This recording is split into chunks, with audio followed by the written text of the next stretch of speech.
This is Hello Games' intriguing No Man's Sky, out now for PlayStation 4 and PC August 12th. Whether it measures up to years of anticipation depends how much you recall of Hello Games' original promise, a kind of Zen zoology simulator framed by freeform exploration of planets and interstellar combat. It is entirely a space simulator, but that is fine. A freeform, Minecraft-like exploration may just fit the bill. With that being said, this may be the future of the science fiction games with its procedurally generated worlds and its constantly changing universe.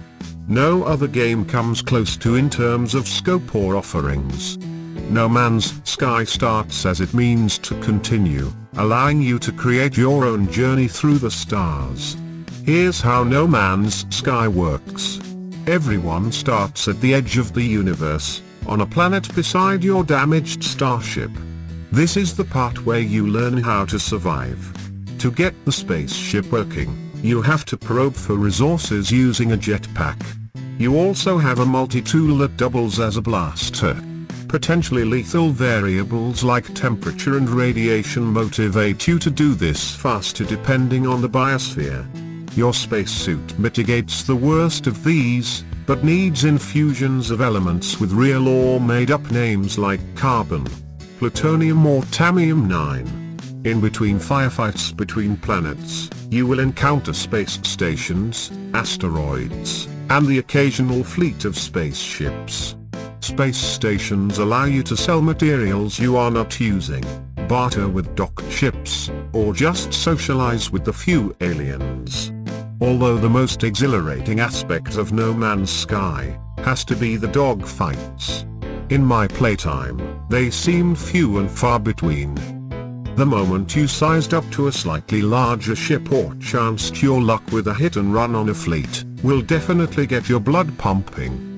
Firing stray shots at stationary weaponry before bursting open a few hulls for much needed rare materials is satisfying. Thankfully it would seem the artificial intelligence is relatively forgiving, and once I engaged in the faster methods of travel, they never truly caught up or bothered to chase me down.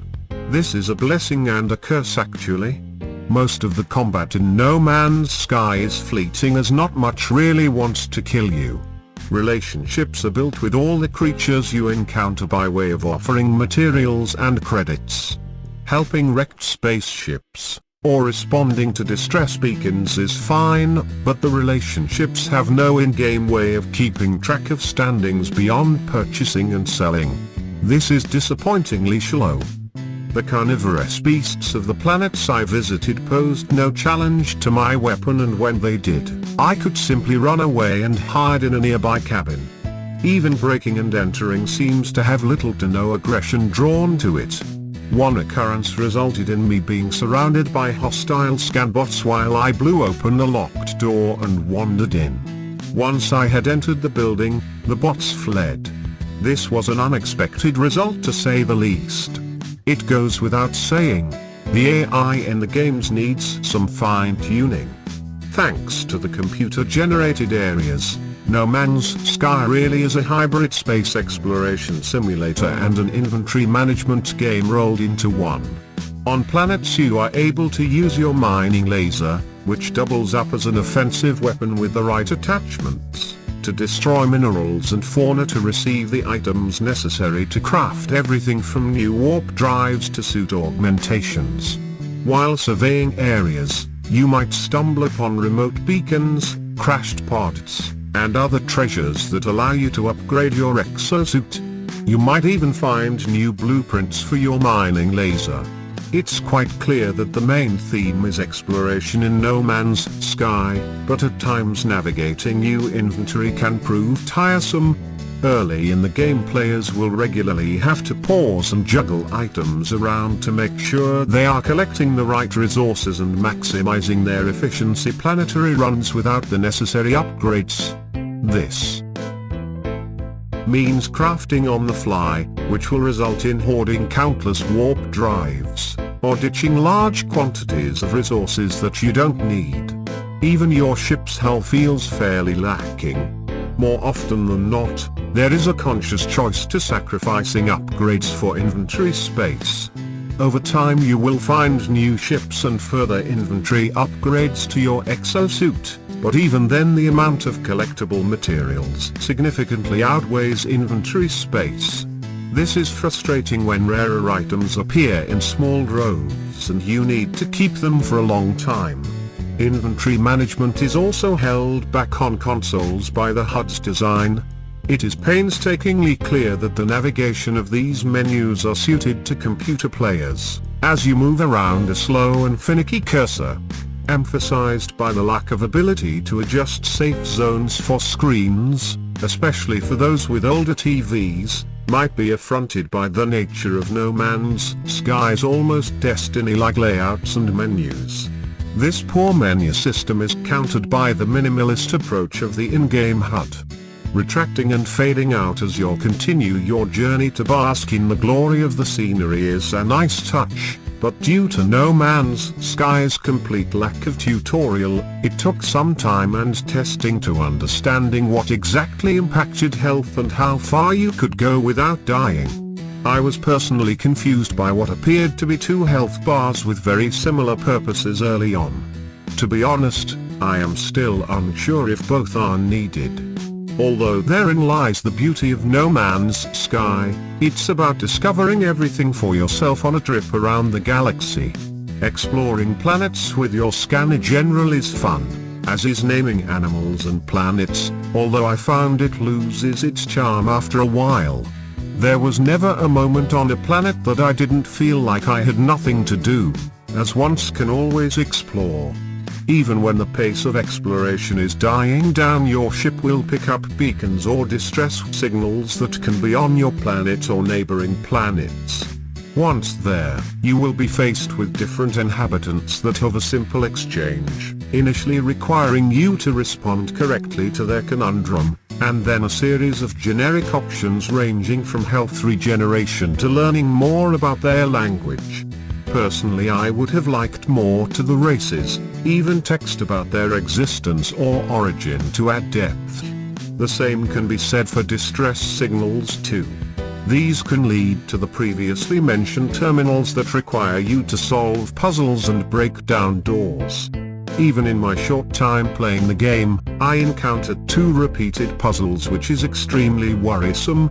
I am hoping this is just a bit of bad luck. Even if I was concerned about repeated puzzles and instances exploring the worlds of No Man's Sky, it is rewarding enough to forget the more trivial aspects. There is an effortless approach to the color of the planets. In fact, the graphics are beautiful. It's hard to comprehend just how Hello Games managed to make every planet I ventured to scenic. I stopped at the peaks of a frost-bitten giant to take in the wintry atmosphere as my suit chilled to the bone, and I risked my life to explore an underground cavern. And it's all wonderfully accompanied by a soothing score created by days of static. There is, however, only a set amount of randomly generated plants and animals in this game. More often than not, a lot of the foliage you can harvest looks very repetitive, which is understandable given that there needs to be some sort of intuitive convention that allows players to easily identify and assimilate what the minerals harvested might be. The same can be said with the animals too. There seems to be a set of rules they play by, and when a game relies on procedurally generated animals, there is a chance you get an almost identical dog but with more tails than the last. In spite of all the wonder of the planets and animals, they are unfortunately hindered by awkward draw distances, clumsy anti-aliasing, and chromatic aberration. A set of issues that are only worsened as you look down upon the planet from your ship, as well as some placement issues that often result in resources overlapping or objects floating in the air. Ultimately, you get what you put into No Man's Sky. It takes a load of dedication and searching to get the most out of the world. As more and more players continue through the galaxy, it will be amazing to see what everyone finds. That being said, if you aren't one for picking an objective, like finding all of a planet's discoveries for a tidy lump sum, and need a narrative focus, there is no real point to picking up No Man's Sky. The story is your own. If you can get over the awkward to navigate star map and recurring instances, you will find a beautiful engine that produces even more beautiful content. No Man's Sky is a Sunday afternoon game for me. One that you sit down, decide to discover 20 new animals, and chill out for the next hour or so finding them. In closing, even if No Man's Sky eventually wears out its welcome, my hat is off to Hello Games for trying. Drop it like this, drop it like that. Go ahead and get your grown woman on. Rock like this, rock like that. Go ahead and get your grown man on. Drop it like this, drop it like that. Go ahead and get your grown woman on. Give me a bag of good and a bunch of tricks, cause everyone too tough to be rocking like this. So come on, shake the load up, come on, shake loose your stress. I got a busy yet and I can't miss my chance, cause shorty looking too good with the way she dance. So come on, shake the load up, come on, shake loose your stress.